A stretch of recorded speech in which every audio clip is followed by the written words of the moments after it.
আজ শেয়ার করব পুষ্টিগুণে সম্পূর্ণ সজনে ফুলের রেসিপি। বসন্ত শুরুতেই গাছে গাছে ভরে ওঠে সজনে ফুল। সজনে ফুল খাওয়া যে আমাদের শরীরের পক্ষে কতটা উপকারী, উপকারের কথা যত বলা যায় ততই যেন কম পড়ে যাবে।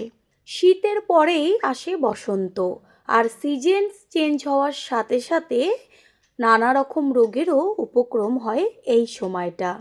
তবে বাচ্চারা একদমই খেতে চায় না। এইভাবে যদি রান্না করে দেন, গ্যারান্টি দিয়ে বলতে পারি সবটুকু ভাত বাচ্চা থেকে বড় সকলেই খেয়ে নেবে। নমস্কার বন্ধুরা, শ্বশুরবৌমা রান্নাঘর অ্যান্ড ব্লগ চ্যানেলে সকলকে স্বাগত। তাহলে রেসিপিটি কি করে তৈরি করব সেটাই দেখে নেওয়া যাক। দেখতেই পেলেন গাছের থেকে সবে সজনে ফুল তুলে আনা হয়েছে। আর এবার ফুলগুলোকে এই যে ডাঁটিগুলো রয়েছে এর থেকে একটা একটা করে ছাড়িয়ে নেব। একটা করে ডাঁটি নিয়ে তার গায়ের থেকে একটা একটা করে ফুল ছাড়িয়ে নেব। সাথে যে কড়িগুলো রয়েছে সেগুলোকেও নিয়ে নেব, শুধুমাত্র ডাঁটিটা ফেলে দেব।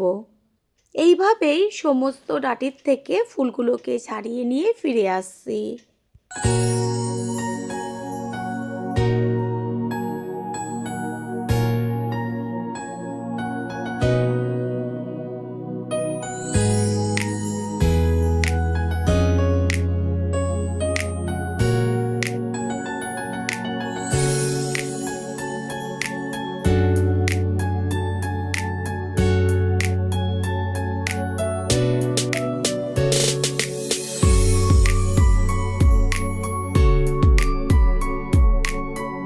সব ফুলগুলো ছাড়িয়ে নিয়েছি, এবার জলে ভিজিয়ে রাখবো। জলটা একটু বেশি দেবেন আর 5 মিনিট মতো জলের মধ্যে ভিজিয়ে রাখবেন। এতে কি হবে, যেহেতু ফুল সেই কারণে এর মধ্যে অনেক রকম পোকা থাকে, সেগুলোও চলে যাবে জলে ভিজিয়ে রাখার জন্য বা মরে যাবে। গ্যাসের ওভেনে কড়াই বসিয়ে কড়াইটা গরম করে নিয়ে দিয়ে দেব সর্ষের তেল। আপনারা চাইলে এখানে সাদা তেলও ব্যবহার করতে পারেন। তেল গরম হয়ে গেছে, এবার এর মধ্যে দিয়ে দেব একদম ছোট ছোট করে কেটে নেওয়া বেগুন। আগের থেকে এইখানে আমি অর্ধেকটা বেগুন কেটে রেখেছিলাম। আর এর মধ্যে দিয়ে দিচ্ছি লবণ আর সামান্য হলুদ গুঁড়ো। লবণ আর হলুদটাকে মিশিয়ে নেব। ফুলের পরিমাণ অনুযায়ী কম বেশি বেগুন ব্যবহার করতে হবে। এইখানে আমি যেহেতু অনেকটা পরিমাণ ফুল ব্যবহার করেছি সেই কারণে অর্ধেকটা বেগুন দিয়েছি, যে মাঝারি সাইজের বেগুনগুলো হয় তার। বেগুনটাকে ভালো করে ভেজে নেব। বেগুন ভাজা হয়ে গেছে, আর বেগুন সিদ্ধ হতে তো বেশি সময় লাগে না। এবার কড়াই থেকে বেগুনগুলোকে তুলে একটা পাত্রে রেখে দেব। বেগুন তুলে নিয়েছি, এবার ওই কড়াইতেই দিয়ে দেব আবারও সর্ষের তেল। তেল গরম হয়ে গেছে, গ্যাসের ফ্লেম লোতে রেখে দিয়ে দিয়েছি একটা শুকনো লঙ্কা 2 টুকরো করে, আর ছোট চামচের 1 চা চামচ কালো জিরে। ফোড়নটাকে তেলে ভালো করে ভেজে নেব।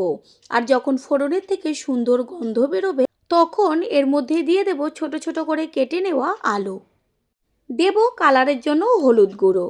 হলুদ আলুর সাথে ভালো করে মিশিয়ে নিয়ে আলু ভাজা হতে থাক। অন্যদিকে আমি একটা মশলা তৈরি করব। তার জন্য এইখানে আমি একটা মিক্সিং জারের মধ্যে দিয়ে দিচ্ছি সর্ষে। এইখানে বড় চামচের 2 চা চামচ সর্ষে নিয়েছি, আর দিয়ে দিচ্ছি পোস্ত। বড় চামচের 1 চা চামচ পোস্ত দিয়েছি। এবার সর্ষে আর পোস্ত জল ছাড়াই প্রথমে পেস্ট করে নেব। এতে কি হয়, পোস্ত সহজে পেস্ট হতে চায় না, অনেকটা সময় লাগে। এইভাবে আগে জল ছাড়া পেস্ট করে নিলে খুব তাড়াতাড়ি খুব সুন্দরভাবে পেস্ট হয়ে যায়। তারপরে দিয়ে দিচ্ছি জল আর ঝালের জন্য কাঁচা লঙ্কা। একসাথে এবার পেস্ট করে নেব। এদিকে আলু 50%-এর বেশি সিদ্ধ হয়ে গেছে। এই পর্যায়ে দিয়ে দিচ্ছি সজনে ফুলগুলো। আর সজনে ফুল জলে ভিজিয়ে রাখার পরে 4 থেকে 5 বার জল পাল্টে পাল্টে ভালো করে ধুয়ে নিয়েছি। আলু আর ফুল একসাথে 3 থেকে 4 মিনিট গ্যাসের ফ্লেম মিডিয়াম টু লো করে ভেজে নেব।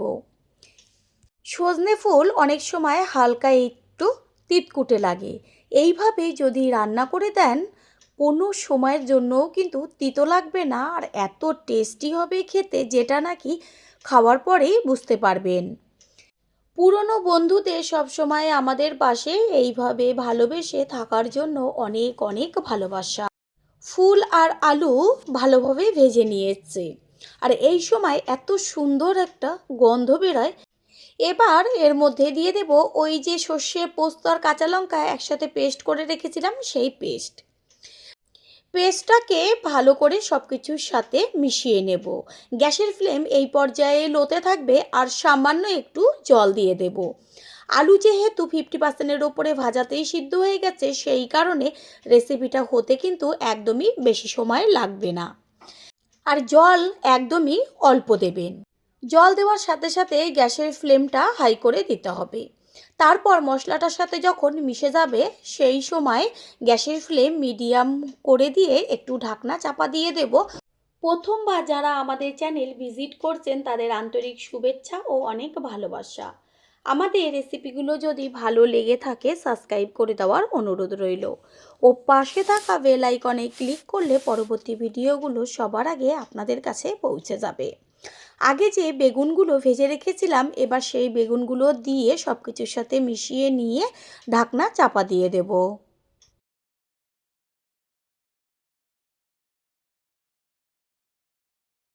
3-4 মিনিট বাদে ফিরে এসে কড়াইয়ে ঢাকনাটা সরিয়ে দিয়ে এর মধ্যে দিয়ে দেব টমেটোর পেস্ট। এইখানে আমি একটা বড় সাইজের টমেটো পেস্ট করে নিয়েছি। টমেটোর পেস্টটা ভালো করে মিশিয়ে নিয়ে তারপর আবারও একটু ঢাকনা চাপা দিয়ে দেব সম্পূর্ণটা হবার জন্য।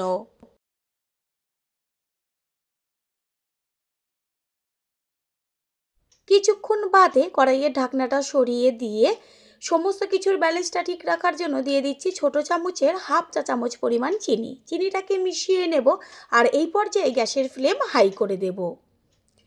আলু একদম সুন্দরভাবে সিদ্ধ হয়ে গেছে, ফুলগুলোও কত সুন্দর দেখা যাচ্ছে। এতে কোনো রকম লঙ্কার গুঁড়ো ব্যবহার করিনি। টেস্টটা আরও টেস্টি হবার জন্য দিয়ে দিচ্ছি 1 চা চামচ পরিমাণ কাঁচা সর্ষের তেল। আর সবশেষে দিয়ে দেব কুচিয়ে নেওয়া ধনেপাতা। ধনেপাতা আর কাঁচা সর্ষের তেলটা মিশিয়ে নিয়ে গ্যাসটা অফ করে দিয়ে কিছুক্ষণের জন্য একটু ঢাকনা চাপা দিয়ে দেব। তৈরি হয়ে গেল আজকের রেসিপি। আশা করি রেসিপিটি ভালো লাগলো। আর যদি ভালো লেগে থাকে একটা লাইক, কমেন্ট, পারলে একটা শেয়ার করে অবশ্যই জানাবেন। আপনাদের দেওয়া একটা লাইক ও লাইকের পাশে থাকা হাইপ আর একটা শেয়ার আমাদের কাছে অনেক অনেক গুরুত্বপূর্ণ। All friend, thanks for watching my video. আপনারা সকলে ভালো থাকবেন, সুস্থ থাকবেন। আবারও দেখা হবে অন্য কোনো রেসিপির এপিসোডে।